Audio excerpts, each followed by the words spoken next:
Finally, nakarating din ako dito sa Hitachi Seaside Park. Ayan. At bago tayo makapunta doon sa Kukiya Flower, ay kailangan muna nating sumakay dito sa road train. Ayan. At mag-another bayad ulit tayo dito ng 600 yen. Whole day na ito, kahit saan ka sumakay dito ay pwede kang sumakay. Ayan. So, let's go. Punta na tayo dito sa loob. Ayan. Nakasakay na kami rito na ito. Kasi malayo-layo rin yung yung pupuntahan natin. Kaya kailangan sumakay dito. Ayan. At dito pala sa loob ng Seaside Park na ito ay kompleto na Mayroon sila ritong amusement park. Ayan, para sa mga bata. Meron din pala ritong yung athletic area, golf area, barbecue area, at ito ngang very nice nature na pupuntahan natin na Kukiya Flowers. Ayan. So, ayan na. Excited. Excited ang lola. Dahil autumn season na, medyo malamig-lamig na ang simoy ng hangin. Ayan. So, here we are. Ayan. Ito nga pala yung tinatawag na Kukiya. Ayan. Hindi ko na masabing flowers ito kasi parang siyang vine tree na maliliit. Ayan. Magandang pumunta rito ng mids of October kasi makikita mo ito na kulay red na. Ayan. O, diba? Kulay green ito ng siguro mga month of September. Kulay green pa ito. Kaya maganda rin tingnan. Pero mas magandang tingnan kasi pagka yung kulay red na kagaya niyan. O, diba? Parang bloody colors. Ang daming tao dito kasi pagka ganitong peak season, marami talagang nagpupuntahang mga foreigners dito kasi ito yung pinaka parang sightseeing dito sa Ibaraki, Tochigi Prefecture. Kasi malapit ito guys sa dagat. At tingnan mo may kulay brown. Ito yung mga parang nagda-dry na. Kasi medyo patapos na yata kaya nagda-dry na yung kulay niya. Kaya magkahalong brown and red. Ayun, diba? Ang daming tao ngayon, mga besi. Kasi Saturday ngayon, kaya yung mga tao, syempre day off, kaya magandang mag-walking. Blooming na rin pala ang mga cosmos. Ayan, ang ganda rin pala, pag napakarami. Para siyang, carpet flowers. Ayan.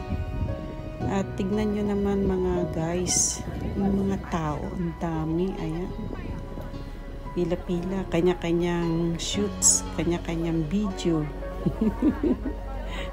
Kasi minsan ka lang naman di ba makapunta rito, kaya samantalahin mo ng picture, di ba? At nakikita mo yung banda ron, yan yung dagat. Ayan, nakikita ko nga yung meron siyang yung sunflower. Ayun, yun yung sunflower ferry. Ayan, nakasakay na ako dyan mga beses sa sunflower ferry. Parang ang sarap ulit pumunta. At tignan mo naman, napakaganda ng mga flowers, tingnan mo, medyo mahangin kaya yung mga flower nagsasayaw-sayaw. At tingnan mo siya, parang hair, parang troll's hair. Diba? Kasama ko si Otosan, siya yung aking tourist guide. Diba? Pila-pilang mga tao dito, mga basic, kasi ang daming tao. Tingnan mo yung nasa likod ko, diba? Ang ganda. Ang ganda, diba? Kaya kung pupunta kayo dito sa Japan, i-timing nyo yung ganitong autumn season para makita mo itong magagandang flowers ngayon dito kagaya niyan. Nakaka-relax at saka nakaka-alis din ng stress yung paminsan-minsan nakakapasyal ka din, di ba? Alam niyo sa totoo lang, ang tagal ko na rito sa Japan. Ngayon lang ako nakapunta rito. Oh, di ba? May Pilipina ron, no, yung nakakulay red. Nagpo-photoshoot sila doon. Ang sarap makakita ng mga kapwa mo Pilipino kapag sa ganitong pag nandito ka sa abroad. Ayun, maraming mga foreigners dito. Talaga palang napakalawak nitong park na ito. Ayan. Tingnan mo, oh. Diba? Nung kami sumakay, may parang Ferris wheel. Tapos, ayan yung mga tao dyan sa baba. At, tingnan mo naman guys, yung mga tao na nandoon sa tuktok. Ayan. Nag-aakyatan sila, malapit na sila sa heaven. Parang nasa ulap na sila. O, ayun, pag nandito ka, tingnan mo sila, diba? Malapit na sila sa langit. Ang ganda ng kalangitan di ba? Ayan. Di ba? Ang ganda. Ayan. Uy, ang ganda Ito pa lang yung mga bulaklak na to. Ito yung soba na ginagawa, yung buto niya. Ayan, naibulag siya nakita. Soba. Ang dami halos lahat ito di ba? Ayan, soba. Kakain ka na ba nun ng soba?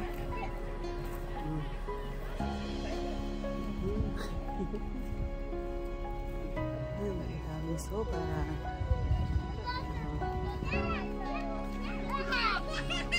Kosang. Ayan. Nagugutom na si Otosa. Nakaswita daw. So until here, thank you for watching and see you again. God bless.